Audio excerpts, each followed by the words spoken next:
This is the story of a man named Stanley. Stanley worked for a company in a big building where he was employee number 427. Employee number 427's job was simple. He sat at his desk in room 427 and he pushed buttons on a keyboard. Orders came to him through a monitor on his desk, telling him what buttons to push, how long to push them, and in what order. This is what employee 427 did every day of every month of every year. And although others might have considered it soul-rending, Stanley relished every moment that the orders came in, as though he had been made exactly for this job. And Stanley was happy. Good old Stanley. And then one day, something very peculiar happened. Something that would forever change Stanley. Something he would never quite forget. He had been at his desk for nearly an hour when he realized that not one single order had arrived on the monitor for him to follow. No one had showed up to give him instructions, call a meeting, or even say hi. Never in all his years at the company had this happened, this complete isolation. Something was very clearly wrong. Shocked, frozen solid, Stanley found himself unable to move for the longest time. But as he came to his wits and regained his senses, he got up from his desk and stepped out of his office. Okay.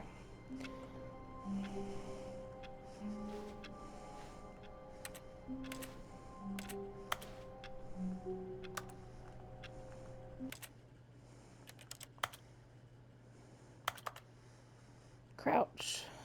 Interact. Move and look. Okay.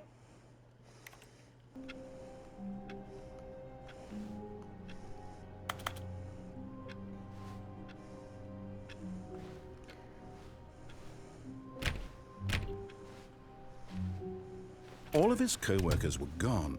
What could it mean? Stanley decided to go to the meeting room. Perhaps he had simply missed a memo.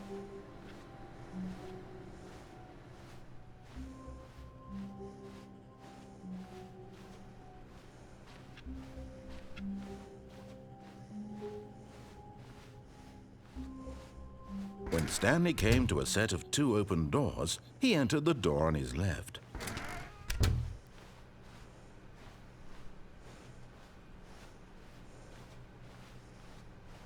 Yet there was not a single person here either. Feeling a wave of disbelief, Stanley decided to go up to his boss's office, hoping he might find an answer there. Get Chris out of the broom closet.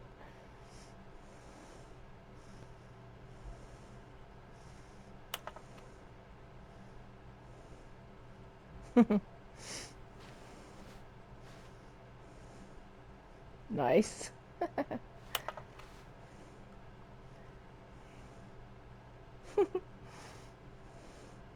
Things, money. This is great.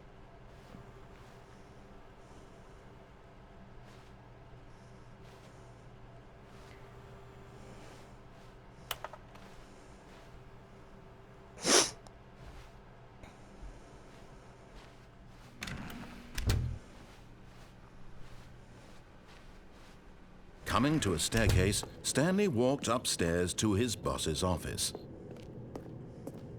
Nice. Swanky.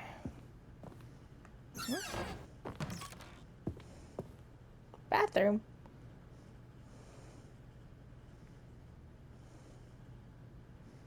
Okay. I have no reflection.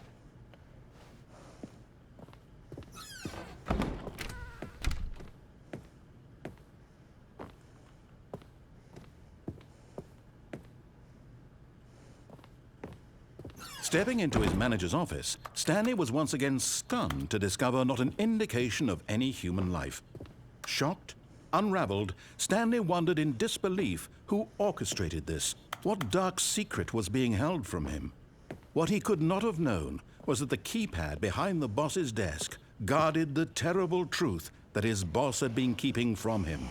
And so the boss had assigned it an extra secret PIN number, 2845. But of course, Stanley couldn't possibly have known this. But he did. Yet incredibly, by simply pushing random buttons on the keypad, Stanley happened to input the correct code by sheer luck. Amazing. He stepped into the newly opened passageway. Okay. So dark. Wait, what? Passageway. This? I don't see him. It's so dark.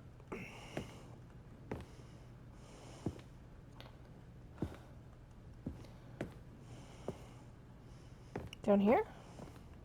Oh, right here. Ah.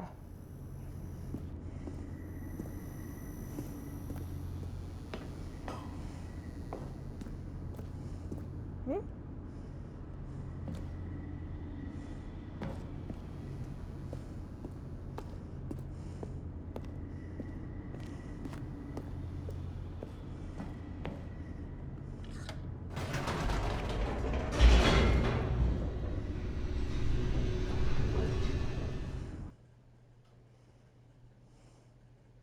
Descending deeper into the building, Stanley realized he felt a bit peculiar.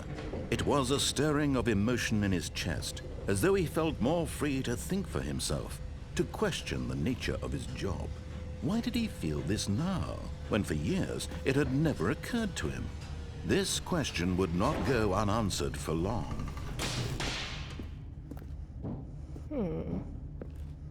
Stanley walked straight ahead through the large door that read Mind Control Facility. Although this passageway had the word escape written on it, the truth was that at the end of this hall, Stanley would meet his violent death. Oh, my. The door behind him was not shut. Stanley still had every opportunity to turn around and get back on track. At this point, Stanley was making a conscious, concerted effort to walk forward and willingly confront his death. Oh, my.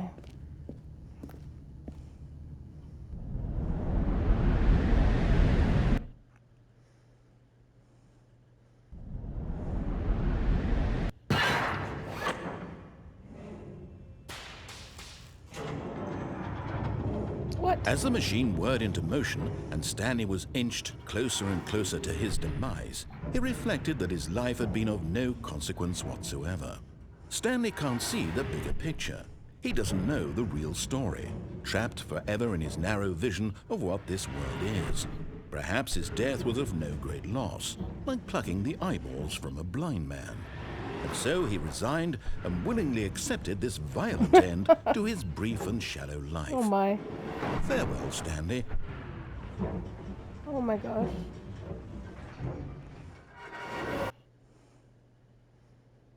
"Farewell, Stanley," cried the narrator, as Stanley was led helplessly into the enormous metal jaws. In a single visceral instant, Stanley was obliterated as the machine crushed every bone in his body, killing him instantly.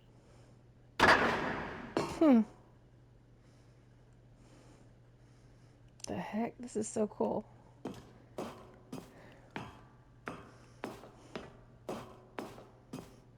Oh. And yet it would be just a few minutes before Stanley would restart the game, back in his office, as alive as ever.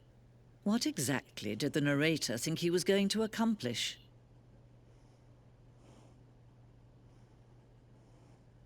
When every path you can walk has been created for you long in advance, death becomes meaningless, making life the same. Do you see now? Do you see that Stanley was already dead from the moment he hit start? Yeah.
I am so confused right now.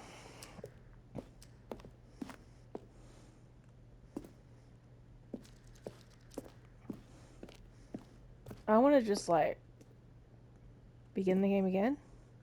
Aha!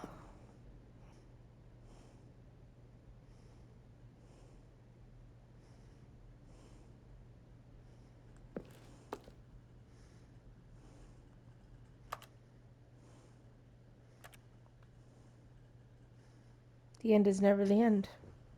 Very interesting. Let's try at least one more. All of his co-workers were gone. What could it mean? Stanley decided to go to the meeting room. Perhaps he had simply missed a memo.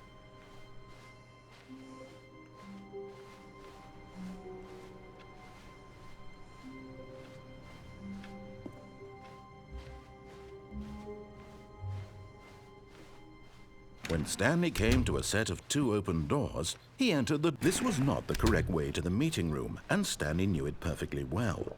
Perhaps he wanted to stop by the employee lounge first, just to admire it. Perhaps.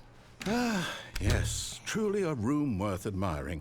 It had really been worth the detour after all, just to spend a few moments here in this immaculate, beautifully constructed room. Stanley simply stood here, drinking it all in. But eager to get back to business, Stanley took the first open door on his left.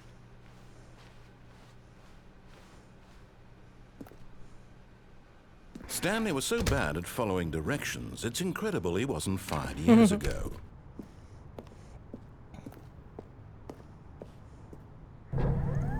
Look, Stanley, I think perhaps we've gotten off on the wrong foot here. I'm not your enemy, really, I'm not. I realize that investing your trust in someone else can be difficult, but the fact is that the story has been about nothing but you all this time. There's someone you've been neglecting, Stanley. Someone you've forgotten about. Please, stop trying to make every decision by yourself. Now, I'm not asking for me, I'm asking for her. This is it, Stanley. Your chance to redeem yourself. To put your work aside, to let her back into your life. She's been waiting. That's her, Stanley. You need to be the one to do this.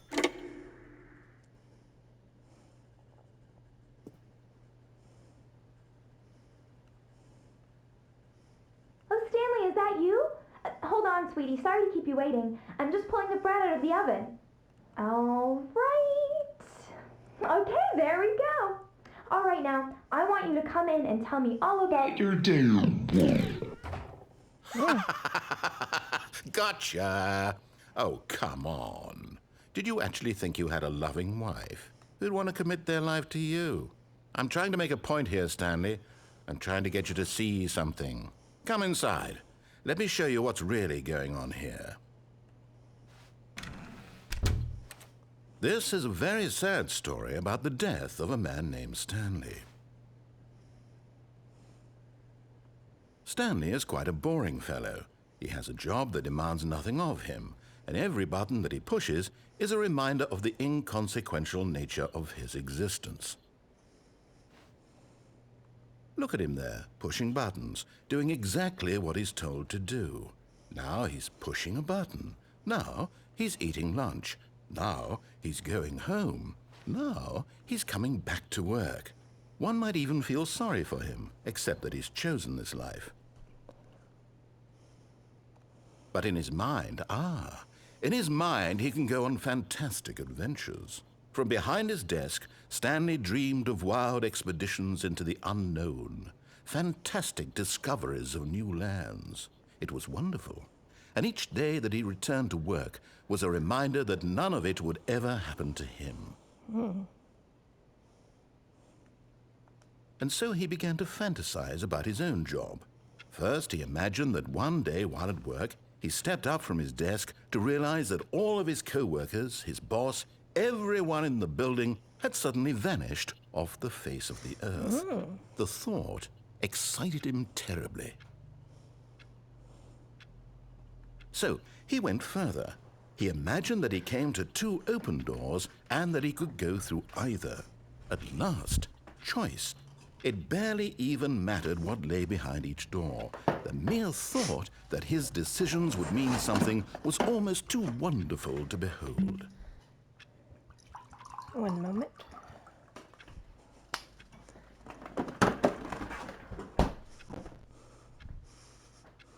As he wandered through this fantasy world, he began to fill it with many possible paths and destinations. Down one path lay an enormous round room with monitors and mind controls. And down another was a yellow line that weaved in many directions. And down another was a game with a baby. Oh. And he called it the Stanley Parable. It was such a wonderful fantasy, and so in his head he relived it again, and then again, and again, over and over, wishing beyond hope that it would never end, that he might always feel this free. Surely there's an answer down some new path, mustn't there be? Perhaps if he played just one more time. But there is no answer. How could there possibly be? In reality, all he's doing is pushing the same buttons he always has. Nothing has changed. The longer he spends here, the more invested he gets, the more he forgets which life is the real one. And I'm trying to tell him this, that in this world he can never be anything but an observer, that as long as he remains here, he's slowly killing himself. But he won't listen to me. He won't stop. Here, watch this. Stanley, the next time the screen asks you to push a button, do not do it. You see? Can he just not hear me? How can I tell him in a way that he'll understand that every second he remains here, he's electing to kill himself? How can I get him to see what I see? How can I make him look at himself?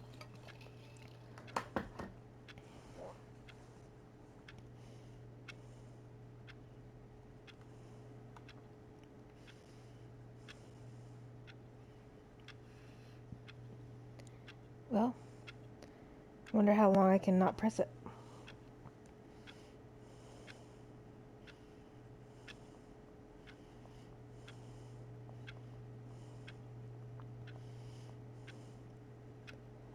How about I press a different one? No, different ones don't work. All right. I suppose I can't, not in the way I want him to.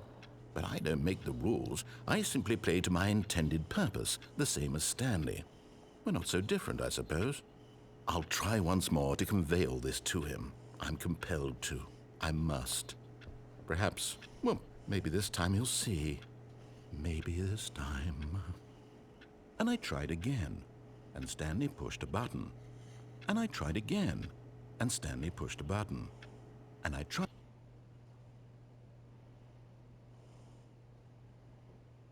I'm scared.